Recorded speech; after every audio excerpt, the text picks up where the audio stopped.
إن الحمد لله نحمده ونستعينه ونستغفره ونعوذ بالله من شرور أنفسنا ومن سيئات أعمالنا من يهده الله فلا مضل له ومن يضلله فلا هادي له. قال الله تبارك وتعالى في كلامه المجيد والفرقان الحميد: أعوذ بالله من الشيطان الرجيم بسم الله الرحمن الرحيم إنا أعطيناك الكوثر فصل لربك وانحر إن شانئك هو الأبتر. عن عبد الله رضي الله تعالى عنه قال: قال رسول الله صلى الله عليه وسلم: من صام رمضان ایمانا واحتسابا ثم اتبع ستا من الشوال كان كصيام الدهر. رواه الإمام الهمام المسلم في صحيحه. صدق الله العظيم وبلغنا رسوله النبي الأمي الكريم ونحن على ذلك لمن الشاهدين والشاكرين والحمد لله رب العالمين. اللہ اکبر اللہ اکبر لا الہ الا اللہ واللہ اکبر اللہ اکبر وللہ الحمد. معزز دوستو، آج یکم شوال المکرم سن 1444 ہجری بمطابق 22 اپریل 2023 بروز ہفتہ ہے، اور آج عید الفطر کا پہلا دن ہے. اللہ تعالیٰ نے اپنے کرم سے رمضان المبارک کی نعمتیں ہمیں عطا فرما کے اس کی خوشیاں عطا فرمائی ہیں. میرے دوستو،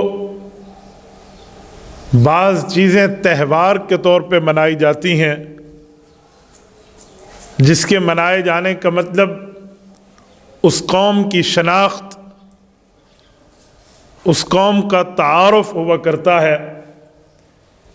نبی پاک صلی اللہ علیہ وآلہ وسلم کی بعثت سے پہلے مدینہ طیبہ کے لوگ جو یہود کہلاتے تھے، وہ لوگ مہرجان کی عید، نوروز کی عید، اسی طرح مختلف ناموں کے ساتھ اپنی عیدیں منایا کرتے تھے. حضور اقدس صلی اللہ علیہ وآلہ وسلم نے اللہ تعالیٰ کے حکم سے 2 عیدوں کو جاری فرمایا. ایک عید الفطر ہے اور ایک عید الاضحیٰ ہے. یہ ہر عید کسی نہ کسی عبادت کے ساتھ جڑی ہوئی ہے. عید الفطر رمضان المبارک کے روزوں کے ساتھ جوڑی گئی، اور عید الاضحیٰ کو سنت ابراہیمی کا نام دیا گیا. نبی پاک صلی اللہ علیہ وسلم نے یہ 2 عیدیں فرمائی ہیں، ان کے احکام بیان فرمائے، ان کی نمازیں پڑھائیں، ان کے خطبے ارشاد فرمائے. اس کے علاوہ کوئی عید اسلام میں بطور عید نہیں منائی گئی، اور نہ ہی اس کے منانے کا حکم ہے. ہم کہہ سکتے ہیں جمعہ ہمارے لیے عید ہے، رمضان مومن کے لیے عید ہے، کوئی خوشی کا دن عید ہے، کہا جا سکتا ہے کہ عید کی طرح ہے، لیکن اس کو عید کر کے منانے کے لیے اس کا خطبہ بھی دکھانا پڑے گا کہ وہ بطور عید ہو، اور اس کا نبی پاک صلی اللہ علیہ وسلم کا عمل بھی دکھانا پڑے گا جو نہیں ہے. کچھ لوگ نبی اقدس صلی اللہ علیہ وآلہ وسلم کے میلاد کے دن کو عید فرماتے ہیں.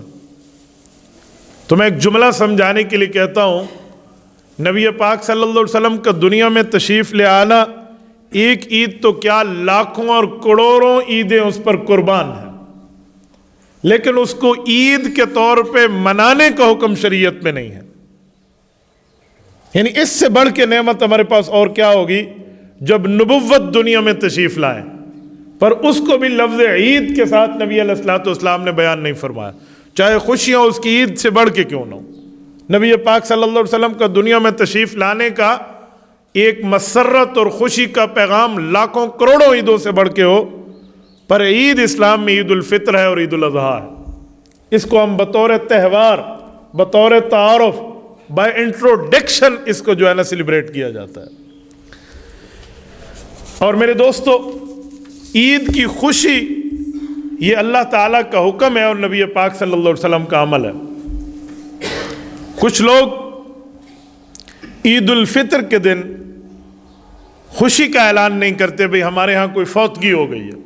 ٹھیک ہے، فوتگی کا ہو جانا ایک غم کا مقام ضرور ہے، لیکن اسلام نے فوتگی پر دو قسم کے غم کی بات فرمائی ہے، ایک اہل و عیال فیملی ممبرز کے لیے اور ایک فوت ہونے والے کی بیوی کے لیے۔ بیوی کے لیے غم 4 ماہ 10 دن کا ہے جسے ہم عدت کہتے ہیں، لیکن اہل و عیال کے لیے تو 3 دن ہی ہے۔ ہاں اگر اسی 3 دنوں کا مسئلہ ہے تو پھر بندہ بطور غم رکھ سکتا ہے، لیکن اگر یہ عید کے دن کی باتیں نہیں ہیں، تھوڑا سا پہلے ہے، جو شریعت نے غم کا پیریڈ دیا ہے وہ گزر گیا، تو پھر عید کی خوشی لازمی ہے۔ اس دن بندہ خوش رہے، مبارکباد وصول کرے، مبارکباد دے، اس پر اللہ بھی راضی ہے اور رسول اللہ کا عمل بھی ہے۔ ہم نہ اپنی مرضی سے خوش ہیں نہ اپنی مرضی سے پریشان ہیں، جہاں شریعت نے جو بات سکھائی ہے ہم اس میں مسلمان گویا کہ باؤنڈ کر دیا گیا ہے، وہ پابند ہے۔ ہم نہ اسلام کو بڑھانے والے ہیں نہ گھٹانے والے ہیں، جو اسلام ملا ہے اسی کو بندہ بیان کرے گا۔ آپ کی اور میری ترجیحات کا نام اسلام نہیں ہے۔ میں کہہ دوں یا آپ کہہ دیں کہ یہ چیز ہمیں اچھی لگتی ہے اس کو عبادت بنا لیا جائے، ایسا نہیں ہے۔ صحابہ کرام مرزبان ایران کے علاقے سے واپس آئے اور وہاں کی ایک ترتیب کو نبی پاک صلی اللہ علیہ وسلم کے سامنے بیان کیا کہ یا رسول اللہ وہاں کے لوگ اپنے بادشاہ کو سجدہ کرتے ہیں، آپ تو بادشاہوں کے بادشاہ ہیں، کائنات اللہ تعالیٰ نے آپ کے لیے بنائی ہے، کائنات کی سجاوٹ کی وجہ آپ کی ذات اقدس ہے، تو ہم آپ کو سجدہ کیوں نہ کریں؟ اور واقعی اگر اللہ کے بعد سجدہ کا کوئی لائق ہوتا تو نبی پاک علیہ الصلوۃ والسلام کے لیے کرنے میں کیا حرج تھا؟ لیکن حضور اقدس صلی اللہ علیہ وسلم نے ان کی بات کو عقیدہ توحید سے ٹکرانا سمجھایا، فرمایا یوں نہیں ہے، اگر اللہ کے علاوہ سجدے کا حکم ہوتا تو میں آپ کا نبی اپنی امت کی بیویوں کو بات کی پابندی کا حکم دیتا کہ اپنے خاوند کا سجدہ کرے۔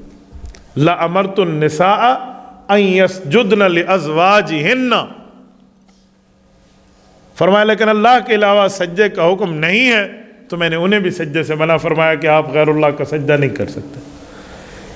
اس اصول سے قاعدہ کلیہ وضع ہو گیا کہ شریعت میں عبادت وہی ہے جس کو اللہ بتا دے یا رسول اللہ فرما دے، اس کے علاوہ کسی کی مرضی چاہے وہ کتنا ہی مبارک نیت اپنے دماغ میں کیوں نہ رکھ بیٹھے، وہ عبادت نہیں کہلا سکتی، وہ دین نہیں کہلا سکتا۔ اور میرے دوستو، عید الفطر یا رمضان المبارک کے روزوں کے بعد ہے۔ احادیث پاک میں ہے کہ جب مسلمان عید الفطر کے لیے، عید پڑھنے کے لیے اپنے گھروں سے نکلتے ہیں تو رب کریم فرشتوں پر ان کے لیے فخر فرما رہے ہوتے ہیں، باہا بہم الملائکہ، اور اللہ فرماتے ہیں میرے فرشتوں انہوں نے میرے لیے کھانا پینا چھوڑا، انہوں نے تکلیف برداشت کی، دن کا روزہ ہے اور رات کی عبادت ہے، اور آج میرے ہی کام کو بجا لانے کے لیے اپنے گھروں سے نکلے ہیں، تم گواہ ہو جانا میں نے ان کے گناہوں کو معاف کر دیا۔ میرے دوستو، عبادت کے بعد یقیناً ہم اللہ کے نبی پاک صلی اللہ علیہ وسلم کی اس بات پہ یوں ایمان رکھتے ہیں کہ سورج مشرق کے بجائے مغرب سے نکل سکتا ہے، آقا کا فرمان غلط نہیں ہو سکتا، اللہ تعالیٰ نے مؤمنین کی بخشش فرما دینی۔ میرے دوستو، اس وقت کا جو احکامات کے معاملات ہیں وہ ہے سب سے بڑی چیز جسے ہم کہتے ہیں فطرانہ۔ یہ جو فطرانہ دیا جاتا ہے اس کا ایک نصاب اور اس کے معاملات مختصراً سمجھ لیں۔ یہ عید نماز سے پہلے کے لیے، عید نماز پہ آنے سے پہلے آپ نے دے کر آنا ہے۔ چاہے بندہ رمضان میں دے دے، چاہے عید سے پہلے راستے میں آتے ہوئے دے دے، لیکن اگر کسی سے غفلت ہوئی اور وہ عید تک بھی نہ دے پایا تو جتنا ٹائم دیر کی ہے اللہ کے لیے اتنی معافی اللہ سے مانگ لیں، استغفار کر لیں، ادا پھر بھی کرنا۔ نبی پاک صلی اللہ علیہ وسلم نے اس کو روزوں میں کمی بیشی کا کفارہ بتایا ہے، اور یہ 4 چیزوں کا نام ہے۔ اس میں گندم جس کو نصف سا، موجودہ مقدار 2 کلو، اور باقی 3 چیز جو ہے وہ پوری سا یعنی 4 کلو، وہ کھجور ہے، کشمش ہے اور جو ہے۔ یہی چیز دینا چاہیں 2 کلو اور 4 کلو میں تو بھی ٹھیک ہے، اور اگر ان کی قیمت دینا چاہیں تو موجودہ دور کی قیمت دیکھیں گے۔ یہ میں اس لیے کہہ رہا ہوں کہ پرسوں ایک آدمی نے مجھ سے مسئلہ پوچھا، وہ کہنے لگے میں نے تو بڑی سستی گندم لی تھی، تو میرے یہاں 2 کلو کی قیمت تو 80 روپے بن جائے گی، لہٰذا میں 80 روپے ہی دے دوں۔ میں نے کہا ایسا نہیں ہے، آپ کو 300 ہی دینا پڑے گا آج کے حساب سے۔ اگر آپ گندم دینا چاہتے ہیں تو 2 کلو دے دیں، پر آپ قیمت دینا چاہتے ہیں تو پھر آپ کو قیمت اس طرح دی جائے گی جو رائج الوقت ہے، جو موجودہ ریٹ ہے، کرنٹ ریٹ آپ کو یوز کرنا ہوگا۔ اور فطرانہ کون دے گا اور کون لے گا؟ نہ ہر آدمی نے دینا ہے، نہ ہر آدمی نے لینا ہے۔ جس کے پاس 52.5 تولہ چاندی جتنا مال موجود ہے، موجودہ اس کا کرنٹ ریٹ 1 لاکھ روپے کے سم تک بنتا ہے، کوئی 1-2 ہزار اوپر 1-2 ہزار نیچے، بس اسی طرح کی ترتیب مارکیٹ کی چل رہی ہے۔ یعنی اتنے مال کا کوئی مالک ہے تو اس نے اپنی طرف سے بھی دینا ہے اور اپنی اولاد کی طرف سے بھی دینا ہے، چاہے اس کی نابالغ اولاد اتنے مال کی مالک نہ ہو۔ علماء نے لکھا ہے کوئی بچہ اس دن کے سورج طلوع ہونے سے پہلے پیدا ہو گیا تو اس کا فطرانہ بھی والد کے ذمے ہے۔ ہاں، بالغ اولاد کا والد کے ذمے نہیں ہے، والد چاہے تو انہیں بتا کر دے سکتا ہے۔ کسی کا بندہ فطرانہ ادا کرے تو انہیں بتا دیتا کہ اسے معلوم ہو، اور لے گا وہ آدمی جو اتنی طاقت نہیں رکھتا، یعنی 1 لاکھ روپے کی وہ طاقت اپنے چاندی کے حساب سے، سونا چاندی کے حساب سے یا مال کے حساب سے وہ نہیں رکھتا، تو وہ لے سکتا ہے۔ یہ جو لوگ کہتے ہیں نا کہ ہر روزے دار دے گا، ہر روزے دار وہ دے گا جس کے پاس یہ نصاب ہے، ورنہ ہر بندہ دے گا تو لے گا کون؟ پھر مستحقین تو ختم، وہ بھی مسلمان ہیں، انہوں نے بھی روزے رکھے ہیں، چل تم بھی، تو نہ بابا، کچھ لینے والے ہیں کچھ دینے والے ہیں۔ تو اس لیے اس فرق کو اپنے سامنے ملحوظ خاطر رکھیں۔ اور عید الفطر کے اجتماع میں ایک بات میں آپ کی خدمت میں بڑے اہتمام سے کہتا ہوں، وہ یہ ہے کہ عید الفطر میں شوال کی آمد ہے، اور پہلے دن میں شوال کا اعلان ہے، اور اس دن عید الفطر ہے۔ تو نبی پاک صلی اللہ علیہ وسلم نے اس دن ایک حدیث پاک بیان فرمائی تھی، میں وہی حدیث پاک آپ کی خدمت میں رکھ دیتا ہوں۔ حضرت ابو ایوب انصاری رضی اللہ تعالیٰ عنہ راوی ہیں، اور یہ حدیث صحیح مسلم میں موجود ہے۔ نبی پاک صلی اللہ علیہ وسلم نے فرمایا، من صام رمضان ثم اتبع ستا من الشوال کان کصیام الدہر، صحیح مسلم حدیث نمبر 1164۔ فرمایا جس شخص نے پورے رمضان المبارک کے روزے رکھے اور اس کے بعد شوال کے مہینے میں 6 روزے رکھے تو یہ پورے زمانے میں روزے رکھنے کا اجر اور ثواب پائے گا، پورے سال کا۔ کیا مطلب؟ ان 6 روزوں میں اتنی طاقت ہے کیا کہ وہ پورے سال کا حساب ہو جائے گا؟ وہی 6 روزوں میں بھی طاقت ہے، اور 30 ان میں بھی ہے جو ہم رکھ چکے ہیں۔ آپ قرآن کریم کی ایک مشہور آیت ہے، سنتے بھی ہیں پڑھتے بھی ہیں، من جاء بالحسنۃ فلہ عشر امثالھا۔ اللہ کی طرف سے ہمارے لیے یہ اعزاز ہے کہ ایک نیکی کریں گے 10 نیکیوں کے بقدر ثواب ہے۔ تو وہاں 30 روزے ہیں اور پھر 6 روزے، تو یہ 36 روزے ہوئے، اور اسلامی اور قمری اعتبار سے سال کے دن چاند کے حساب سے 360 بنتے ہیں۔ تو 36 روزوں کو 36 کو 10 سے اگر ہم ملٹیپلائی کریں تو 360، تو پورے سال کے روزوں کا ثواب ہے۔ اور یہ جو شوال کے روزے ہیں یہ نبی پاک علیہ الصلوۃ والسلام خود بھی رکھتے اور اس کی ترغیب بھی فرماتے، لیکن ہیں یہ نفل، لازم، فرض اور واجب نہیں۔ اور اس میں یہ بھی نہیں ہے کہ 6 روزے آپ نے عید کے دوسرے دن سے شروع کر دینے، شوال کے مہینے میں آپ رکھ سکتے ہیں۔ اور اس میں یہ بھی نہیں ہے کہ پے در پہ آپ نے رکھنے ہیں، کنٹینیوسلی درمیان میں آپ نے وقفہ نہیں کرنا، یوں بھی نہیں ہے۔ آپ ایک رکھیں پھر 4 چھوڑ کے پھر ایک رکھیں، یعنی پورے مہینے میں 6 پورے کرنے۔ تو یہ نوافل کے روزے ہیں، اس کو رکھ لینے چاہیے۔ نفلی روزہ جس طرح نفل نماز ہے نا، اس سے ہمارے فرض نماز کی کمی پوری ہوتی ہے، ایسے نفل روزہ میں فرض روزوں کی کمی پوری ہوتی ہے۔ بابا ہم وہ لوگ نہیں ہیں کہ ہم اپنی عبادت پہ یوں بیٹھ کے کہہ دیں کہ 100% ہماری عبادت نوافل میں بھی ٹھیک ہے اور روزوں میں بھی ٹھیک ہے۔ بائی نیچر، بطور انسانیت، بطور فطرت انسان سے غلطی کوتاہی ہو جاتی ہے، تو اس لیے اپنے پاس ایک ذخیرہ رکھنا چاہیے نوافل روزوں کا بھی اور نوافل نمازوں کا بھی۔ اس کے ساتھ میں عید الفطر کی نماز کا طریقہ بھی آپ کو سمجھائے دوں، ٹائم ہمارا پورا ہوا چاہتا ہے۔ عید الفطر کی نماز 2 رکعت ہے، 2 رکعت نماز واجب ہے، اس میں 6 تکبیریں زائد ہیں۔ 6 تکبیرات کیسی ہیں؟ 3 پہلی رکعت میں اور 3 دوسری رکعت میں، اور ہر تکبیر کے بعد ہم نے ہاتھ کھول دینے ہیں، جنازے کی طرح باندھے نہیں رکھنے، کانوں کی لو کے بقدر کر کے اس کو کھول دینے۔ اور پہلی رکعت میں تلاوت قرآن کریم سے پہلے، اور دوسری رکعت میں جب تلاوت قرآن کریم مکمل ہو جائے اس وقت۔ تو تلاوت سے پہلے کا معنی سبحانک اللہم کے بعد ہے، یہ پہلی رکعت ہے، اور تلاوت کے آخر کا معنی دوسری رکعت میں رکوع سے پہلے۔ اور اس میں یہ بھی میں عرض کر دوں کہ اگر بھول ہو جائے امام سے، وہ بھی انسان ہے، تو نہ اس کے لیے پھر سجدہ سہو ہے، نہ اس کو پیچھے بتانا ضروری ہے بھی اللہ اکبر امام صاحب آپ بھول گئے۔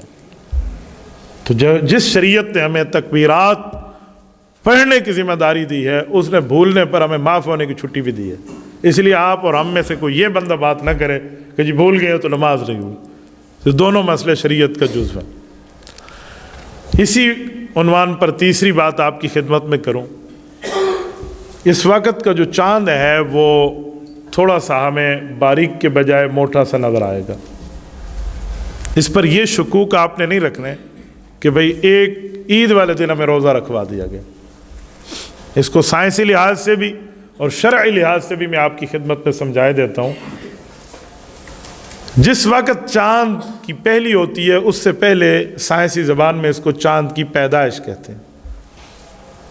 ان کا اصول یہ ہے کہ چاند کی پیدائش ہو جائے اور اس کے بعد 19-20 گھنٹے سے زائد کا وقت گزر جائے تو انسانی آنکھ سے ویزیبل ہوتا ہے، نظر آتا ہے۔ چاند کی پیدائش جمعرات کے دن صبح 9 بجے ہوئی ہے، اور جمعرات کی شام کو 10 گھنٹے اس کی زندگی تھی، تو 10 گھنٹے تو انسانی آنکھ سے نظر نہیں آتے۔ اور اس کے بعد جمعہ کی شام کو زائد عمر اس کی ہو چکی ہے، تو اسی لیے کوئی 33-34 گھنٹے کا چاند شام کو ہم نے دیکھا ہے عمر والا، تو وہ موٹا نظر آتا ہے۔ اس کو آپ یہ نہیں کہہ سکتے کہ ہم نے سعودیہ کے ساتھ روزہ رکھا تھا، سعودیہ کے ساتھ عید منائے، نہ بابا، ہمیں اللہ کے رسول صلی اللہ علیہ وسلم نے رؤیت کا حکم فرمایا، چاند کو دیکھنے کا۔ چاند دیکھیں روزہ رکھیں، چاند نہ دیکھیں آپ روزے کو جاری رکھیں، یا اس کے بعد عید تب ہے جب چاند دیکھ لیں۔ یہ جو 30 روزے پورے ہوئے ہیں، یہ نبی پاک علیہ السلام کی ایک حدیث اور سنت پہ عمل ہوا ہے۔ وہ سنت ہے اکمال ثلاثین، حدیث پاک میں نبی پاک علیہ السلام نے فرمایا، جس کا مفہوم ہے کہ جب روزے 29 ہو گئے پھر آپ نے چاند کو دیکھنا ہے، جب غفیر ہو دیکھنے والا۔ عید کے وقت گواہی شرط ہے، 1-2 کی خبر نہیں ہے۔ رمضان کے وقت تو خبر پہ بھی ہم رمضان کا اعلان کر دیں گے، عید کے وقت شرعی شہادت ہوتی ہے۔ جمع غفیر 40 سے لے کر 70 کے درمیان کا مجمع ہوتا ہے، اتنا ہو جائے تو پھر آپ عید کا اعلان کریں۔ اور اگر ابر آلود ہے یا اس سے کم شہادتیں ہیں تو پھر شریعت ہمیں اکمال ثلاثین کی سنت کی بات کرتی ہے کہ 30 روزے پورے کر لیں۔ تو رسول اللہ صلی اللہ علیہ وآلہ وسلم کی اس حدیث پاک پہ ہی عمل ہوا۔ کچھ گواہیاں ہمارے پاس بھی آئی ہیں، یہاں جامع مسجد کلام ہے، لیکن وہ شرعی نصاب کو نہیں پہنچتی تھی۔ جب شرعی نصاب کو نہ پہنچے تو اس کے لیے شریعت میں حل موجود ہے کہ آپ اس کی 30 پورے کر لیں، تو اس حدیث پاک پہ عمل کیا گیا۔ ورنہ یہ قیامت کی بات کہی گئی ہے کہ لوگ کہیں گے چاند موٹا ہے لہذا غلطی ہو گئی، چھوٹا ہے جی ایسا ہو گیا۔ میں سمجھانے کے لیے کہتا ہوں بھئی آپ نے 29 روزے علماء کے اس گولا بجانے پہ اور سحر افطارینی کے کہنے پہ کیے ہیں، تو آخری روزہ بھی علماء پہ اعتماد کر لیں، وہ ان کو بھی اپنی قبر آخرت نظر آ رہی ہے۔ اقول قولی ھذا واستغفر اللہ وآخر دعوانا ان الحمد للہ رب العالمین۔